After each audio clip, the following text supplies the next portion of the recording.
Hi there. Today I'll be discussing the effects of weed and alcohol on the brain and bodily systems. Before we begin, I wanted to share that alcohol has a higher risk on physical health, whereas weed has a higher risk on mental health. But overall, weed is healthier than alcohol. Now I will list off the various side effects of drinking alcohol. The first point is that alcohol impairs the central nervous system. So this means that it affects the brain and the spinal cord. Secondly, when alcohol is abused chronically, it can actually kill brain cells. And it has the power to do this because it is a fat soluble. So that means it can pass through the blood-brain barrier. Next, alcohol throws off your balance because alcohol suppresses the cerebellum, and the cerebellum controls coordination and fine movement. Additionally, alcohol affects the vestibular system, which controls balance in the inner ear. Alcohol also causes blurry vision because it affects the brainstem where the cranial nerves reside. Since alcohol affects the brainstem, it also affects the three cranial nerves in the brainstem, which are responsible for eye movement. The three cranial nerves responsible for eye movement are CN3, 4, and 6. So these are the oculomotor nerve, trochlear nerve, and the abducens nerve. Overall, since alcohol affects these three cranial nerves and their function, alcohol affects eye tracking ability. Another undesirable effect of alcohol is that it affects the brain's memory center, also known as the hippocampus. The next thing to keep in mind when drinking alcohol is that alcohol stimulates parietal cells in the stomach to secrete hydrochloric acid. This effect creates an influx of hydrochloric acid, which makes gastric ulcers more probable to occur. To go on down the list, alcohol leads to weight gain because it is essentially just the consumption of empty calories. Additionally, because the body prioritizes alcohol metabolism before it does lipids and fats. So this actually encourages fats to just be stored. Perhaps the most imperative effect of alcohol is that it suppresses the prefrontal cortex. This is so important because the prefrontal cortex is in charge of critical thinking. So that's why when people are under the influence of alcohol, they're more likely to make silly decisions. Another interesting impact of alcohol is that it reduces the activity of the amygdala.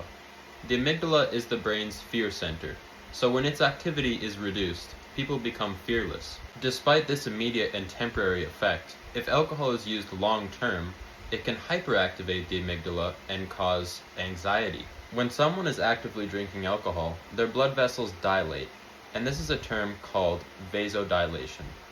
Vasodilation makes someone feel relaxed. Now, however, when someone is drinking alcohol long term, it actually flips the effects and causes vasoconstriction. And vasoconstriction is just the narrowing of the blood vessels, so that contributes to high blood pressure. The next fact is that dopamine is artificially boosted while drinking alcohol. The next point may come as a shocker.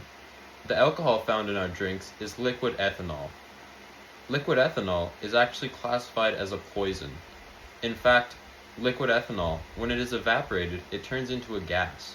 You may be wondering why you feel dehydrated after drinking alcohol. The reason for this is because alcohol inhibits ADH, antidiuretic hormone. Now, ADH causes the reabsorption of water in the kidneys. So when there is less reabsorption of water in the kidneys, more water is lost through urine, and therefore you feel dehydrated. In the next consequence of alcohol consumption, we dive into a little bit of chemistry. We all know that the organ which metabolizes alcohol is the liver, but how does it do so? It starts out with the enzyme alcohol dehydrogenase. Alcohol dehydrogenase converts liquid ethanol into acetaldehyde. That is the first step of how the liver metabolizes alcohol. But let's stop here, because acetaldehyde is actually very toxic. Acetaldehyde is alcohol's most dangerous form, and is responsible for most hangover symptoms. Lastly, you may be wondering why someone feels the effects of alcohol almost immediately. The reason for this is because alcohol is a water-soluble, so that means it can be absorbed into the bloodstream by the small intestine at a very fast pace.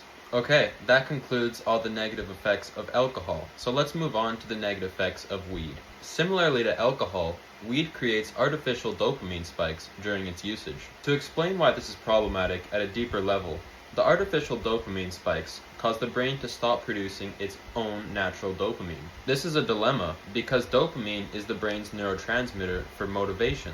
So with less dopamine comes less motivation. Since the brain cannot produce regular amounts of motivation from daily tasks, people begin to rely on weed for a hit of dopamine. Anyways, the main psychoactive compound in weed is THC, or tetrahydrocannabinol.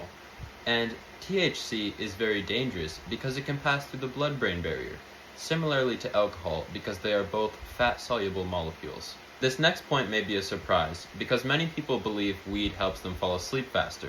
And this is true that weed can help someone fall asleep faster, but when you're asleep, weed actually affects REM sleep, rapid eye movement sleep, which is where emotional processing and memory consolidation take place, or the dream stage. Moving on, weed limits oxygen supply to the tissues of the body. Weed is capable of doing this because the act of smoking allows carbon monoxide to enter the bloodstream. When carbon monoxide is in the bloodstream, it binds to hemoglobin faster than oxygen can. Hemoglobin is a protein found in red blood cells that transports oxygen to bodily tissues. This means that if carbon monoxide is binded to hemoglobin instead of oxygen, then less oxygen can make it to the bodily tissues. You may already be familiar with this next repercussion, but smoking weed influences the bronchial tubes to become inflamed, and this leads to bronchitis. You may also know that smoking weed increases someone's appetite, even when they're full. But why is this? It's because smoking weed affects the endocannabinoid system. Anandamide is a natural endocannabinoid that the body produces itself. Anandamide increases hunger, but where things get interesting is that anandamide mimics THC. When THC is in the body, it is drawn to cannabinoid receptors in the brain. THC eventually binds to and activates the cannabinoid receptors in the brain. This process is not stopped because the brain cannot distinguish the molecular shape between anandamide and THC, since they closely mimic each other. To be more specific, THC binds to CB1 receptors in the hypothalamus, which is the brain's regulation center of hunger and thirst. It is important to note that THC binds to the CB1 receptors in the hypothalamus at a more intense level and for a longer period of time than the natural anandamide. This being said, the THC is responsible for the body's signaling of hunger even when someone is already full. Now for the next factor. Conversely to alcohol, weed hyperactivates the amygdala. And this hyperactivation of the amygdala triggers paranoia. On the other hand, long-term marijuana usage reduces the activity of the amygdala, and this leads to emotional numbness. Another important detail is that weed reduces one's attention span, concentration, and focus. The last thing I wanted to share is just a statistic, and it is that 17% of teenage users are unfortunately addicted. And that brings us to the end of the video. Thank you for watching.